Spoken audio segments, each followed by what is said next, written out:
ஒரு ஏழை புலவருக்காக சிவபெருமான் எழுதிய பாடல். ஆனால் அதை நிராகரித்த நக்கீரர். மதுரையை ஆண்ட செண்பக பாண்டியன் என்ற மன்னனுக்கு ஒரு சந்தேகம் எழுந்தது. பெண்களின் கூந்தலுக்கு இயற்கையிலேயே மனம் உண்டா அல்லது சூடும் பூக்களால் மனம் வருகிறதா என்பதே அது. இந்த சந்தேகத்தை தீர்க்கும் புலவருக்கு 1000 பொற்காசுகள் கொண்ட முடிப்பை, பொற்கிழியை பரிசளிப்பதாக அறிவித்தான். தருமி என்ற ஏழை புலவர் வறுமையின் காரணமாக சிவபெருமானிடம் சென்று தனக்கு அந்த பொற்கிழி கிடைக்க அருளுமாறு வேண்டினார். ஈசனும் கொங்கு தேர் வாழ்க்கை என்று தொடங்கும் ஒரு பாடலை எழுதி கொடுத்தார். தருமி அந்த பாடலை மன்னன் அரசவையில் வாசித்தார். மன்னனுக்கு பாடல் மிகவும் பிடித்து போய் பொற்கிழியை தர முற்பட்டபோது தலைமை புலவரான நக்கீரர் தடுத்து நிறுத்தினார்.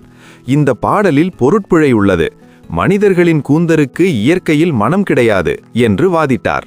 அரசவைக்கு வந்த ஈசன் அழுதுகொண்டே மீண்டும் சிவபெருமானிடம் சென்றார் தருமி.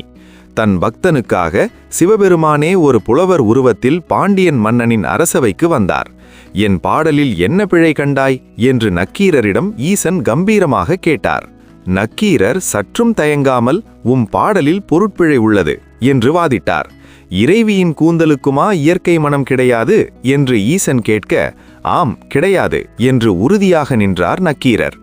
கோபமடைந்த சிவபெருமான் தான் யார் என்பதை உணர்த்த தன் நெற்றிக்கண்ணை சற்று திறந்தார்.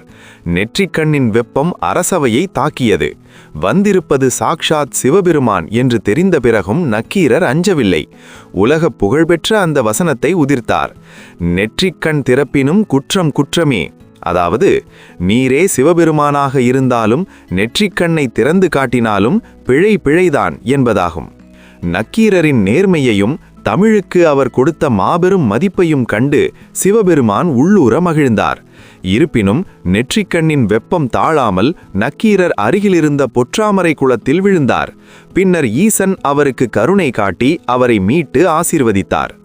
இது போன்ற அற்புதமான தமிழ் கதைகளை தினமும் பார்க்க இப்பவே நமது சேனலை சப்ஸ்கிரைப் பண்ணுங்க.